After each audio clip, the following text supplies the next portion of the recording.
Equity Mate. I will say this about investing. Everything you do learn is cumulative. What I learned at 20 is useful.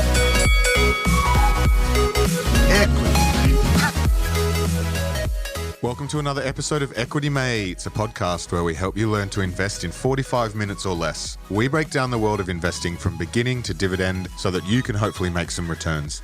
My name's Bryce, and as always, I'm joined by my equity buddy, Ren. How's it going, bro? I'm good, Bryce. How are you? Good, mate. Good. Always excited to be talking stocks, and today we continue our shallow dives for our summer series with companies that have been suggested by our audience. Yes. We've had some interesting companies over the last few episodes, and that does not stop with this episode. We are going to be discussing Volpara. VHT is the ticker code. So don't get that confused with the VHT over on the New York Stock Exchange, which is the Vanguard Healthcare Index Fund. Yes. I'm hoping that the listener who suggested VHT didn't want us to be doing a deep dive on that and not Volpara, because we didn't specify ASX. Oh, well, I don't know. Did they? They might have given us the name, not the stock ticker. Potentially. Yeah. I feel like they gave us the stock ticker. Well, if they wanted us to look at an ETF, I mean... Interesting. But anyway, we digress again. So Volpara, Ren, is a New Zealand company actually based over in Wellington. Yep. It's a research and development company. Healthcare is the sector that it's in,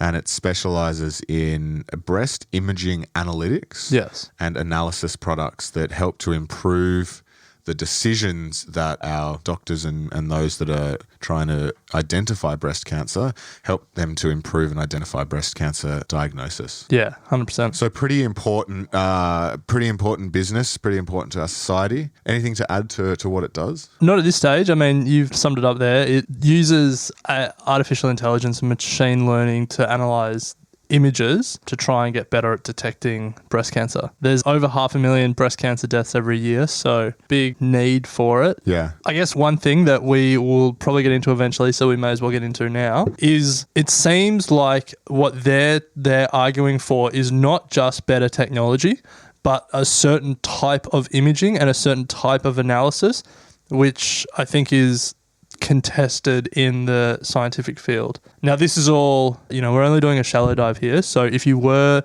thinking about investing in this company, you would want to get deeper into this issue and really understand what is going on here. But I'll give you my brief understanding of it. So Volpara is focused on a risk factor of breast density, and I guess there's a scale that they use of A to D, where A is the least dense, D is the most dense. C is considered 1.2 times more likely than the average woman to have breast cancer, and D is considered 2.1 times more than the average, or 6 times more likely than the A class to develop breast cancer. So in a nutshell, they're arguing that this breast density is an important risk factor and it should be considered more, and a lot of their technology that is focused on measuring that risk factor. But it seems like it's not universally accepted as an important risk factor. In their 2019 annual report, the CEO lists a number of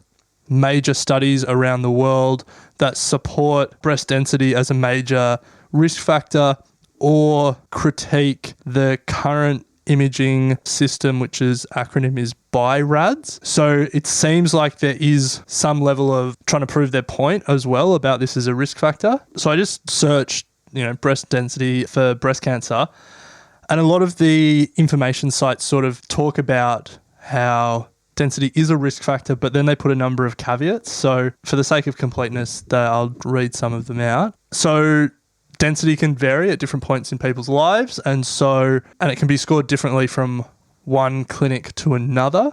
And so it's difficult to draw conclusions around risk based on density alone. Even for people with extreme density, the risk of developing breast cancer is not as high as other well-known risk factors. And then many women who don't have density can still develop breast cancer. So I guess that is all to say that not only are they trying to develop and commercialize the technology, but it seems like they're also trying to win a argument around whether what is the best way. Yeah. Yeah. So Because it's all about early detection, right? And they're trying to detect it as early as possible. yes.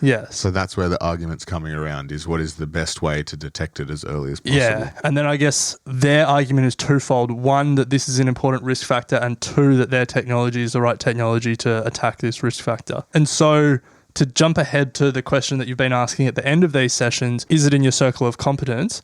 For me, I would say I have no idea about the scientific argument that's going on. Yeah. And it seems that whether this technology works and whether it's cost effective, whether clinics like it, is secondary to the broader scientific argument. And so for me at this point, well outside my circle of competence, because I have no idea how important density is as a risk factor.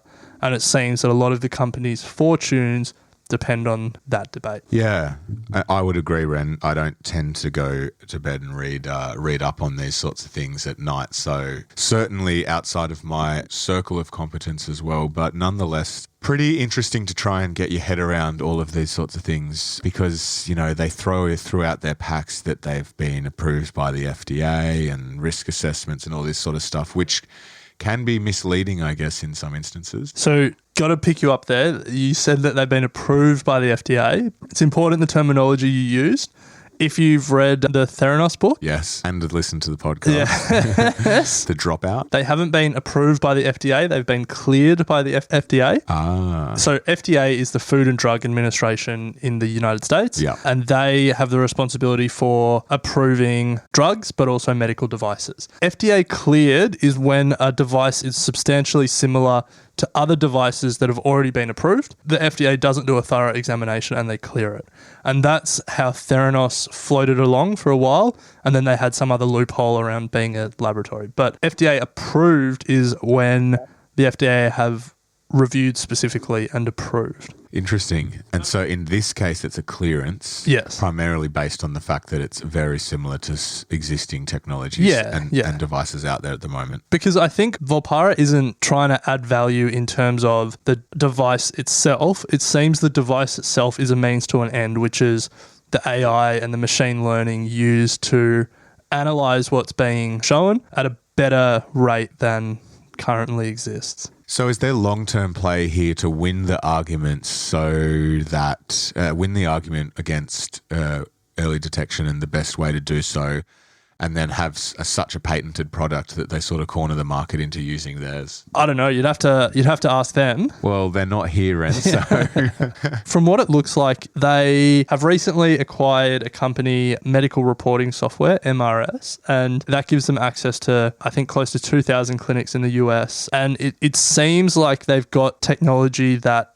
helps clinics regardless of this broader argument. But then I guess the question is, they would also be hoping to sell their specific stuff around density to these clinics as well. Yeah, well, it's interesting, this MRS, medical reporting systems or software. You know, we were talking about APIN and how they use data to feed into AI. Well, part of the reason that they bought this MRS was because of the huge amount of data that MRS has already on screened women, and how they want to feed that into their AI system to help, I guess, build their AI technology and strengthen their argument that their way of detection is probably the best. So I'm just looking at their list of products. So there's a specific product, Volpara Density, which relates to that argument that we were talking about before. But they've got a bunch of other ones that look like sort of enterprise software to manage clinics. So Volpara Enterprise DDP, Volpara Scorecard, Volpara Live, and then a lung scanning one as well. So it looks like part of their business, which is on density, part of their business, which looks like it's about lungs, and then a lot which is around enterprise software. So I think their strategy is to build software, be it like clinic management software or be it AI, to help breast cancer screening clinic. Equity line. Very interesting stuff. Well, how about we move to the financials, Ren, because it's worth trying to have a crack at evaluation, despite, as we've experienced over the last few companies, this one does have a negative earnings per share as well. So it's going to be a bit difficult to do a DCF. But from what I'm seeing, they had revenue from contracts with customers going from 2.8 million in 2018 to 5 million in 2019. Now that is in New Zealand dollars, based over in Wellington. Yep. Gross profit on that, 4.1 million gross profit on 5 million in revenue with contracts. However, then you've got to take into consideration operating income, sales and marketing. Once you do all of that, unfortunately, we come out with a loss, Ren, of 11.7 million. 11.7, yeah. So significant loss. Yes. Ouch. But I guess, to be expected. Is it? Yeah, I think companies that are doing, creating medical devices and are relatively early in their trajectory, that's not surprising. True. Right, well, $392 million market cap, Ren, and it falls in the healthcare sector. Unfortunately, we can't give it a price to earnings because its earnings per share are negative, as I said. So as we've discussed previously, we can have a look at, say, price to sales, other key metrics. If I'm looking at what Morningstar have come back with, they have come back with a fair value of $1.74. It's currently trading at $1.80. So within that range. It's amazing how Morningstar are always within the range. It is amazing, and I guess that's why they're the professionals at it. And they also do release these reports every day. So it's a daily update. Right. So I've got yesterday's, we're recording on a Saturday here, so I have Friday's updated value. Yeah. So if we look at price to sales, it looks like in Aussie dollars, they're made 3 cents revenue per share and they're trading at $1.80. So 60 price to sales ratio is higher than 95% of the companies in its sector. So take that as you will. There's a lot of expectation built into the stock. In terms of the discount cash flow or the Roger Montgomery style that we spoke about in our valuation episode, because the losses are expanding and there's no cash flow at the moment, both of those valuation methods become fraught. I want to double back. You said there's a lot of expectation built into the stock. What do you mean by that? So given that the market is willing to price it at 60 times its current sales, the market is projecting that sales number will grow aggressively. And I guess the flip side is that if it doesn't, then we can probably expect to see the market react unfavorably towards it. Yes.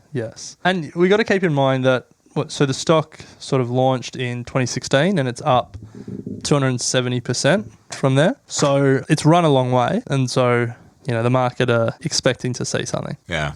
So Ren, there's one thing that I picked up on, and relatively I'm not sure really where it stands, but I'd be interested to get your opinion on it. Ownership of the company by founders, management board is a good indication of, they've got skin in the game, they believe in their strategy, they're probably going to be less inclined to focus on the short-term incentive, things that probably boost their short-term incentives and focus more on the longer term. Total ownership of the company for founders and management is 26%. Now, I don't really know where that stands as a whole. I would have thought that a founder would be more. It's hard to tell. Well, I don't know. I feel like 26% of a publicly traded company is a lot. It's a good point. It's not like Zuckerberg would own far less than 26% of Facebook. Oh, absolutely. Yeah, but it's also a multi-$100 billion company.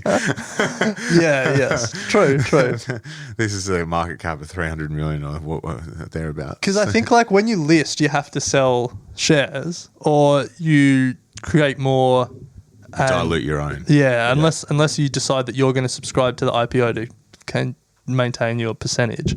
I think 26% is pretty high. Well, I mean, if it is, that's good news. Yeah. I would be interested to know, though. Well, maybe we should try and do some research off air and come back with another episode around comparisons with this sort of stuff. Yeah, because insider ownership. If we're to use this as a gauge for the investing in companies, it'd be good to know what is that sort of line between, they're not owning enough and perhaps they're too invested in the company, if that's even a thing. Yeah, no such thing as too invested in the company. Well, they could own 100% and then we can't invest it all, so. True. Well, if they own 100%, why are they public? They wouldn't be. Impossible. Is it impossible? Yes. No. You could be publicly traded and just buy all the shares and just, rather than taking it private, stay publicly traded. That is true. And then the share price, I guess, just would never change because there'd be no liquidity in the stock. Zero, yeah. Well, maybe the ASX has rules around total shareholdership.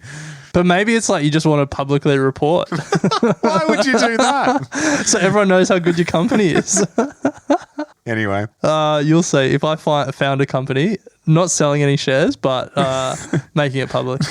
well, I guess that's probably it from my point of view for Volpara, and not necessarily something that falls in my circle of competence. But again, an interesting one to try and get head around, a few new concepts to learn in there, and always a challenge to try and come up with a good thesis with these sorts of companies. Is there anything to add from your end? Nothing much. The only thing would be we spoke about its end of F19 revenue, which was reported in March 2019. In September 2019, in the 6 months after, it beat its whole F19 revenue number. So, like, in terms of growth, they forecast? I don't know what they forecast, but for the year ending March 19, they did 4.79 million Aussie, 5 million New Zealand. And then in the 6 months after that, they did 6.35 Aussie. Wow. So, I mean, we were talking earlier about expectation being built into the stock. That's why. If it keeps building its revenue momentum like that, good things tend to happen. Well, keep an eye out, I guess, to see if they do come out with any adjustments to or guidance adjustments, because as we've learnt, that positive guidance adjustments generally mean that the share price is going to, follow in the upward direction for some time to come. So keep an eye on that over the Christmas period and going into the New Year reporting season. Good call out. Nice one. Well, we'll leave it there. Another shallow dive complete, and we'll pick it up again next episode. Sounds good. Thanks for listening to Equity Mates Investing Podcast, a production of Equity Mates Media. Please remember that everything you hear in Equity Mates Investing Podcast is general advice only. The content has been prepared without knowing your personal objectives, specific financial circumstances, or goals. The host of Equity Mates Investing Podcast may maintain positions in the companies discussed. Before considering any investment, please read the product disclosure statement and consider speaking to a licensed financial professional.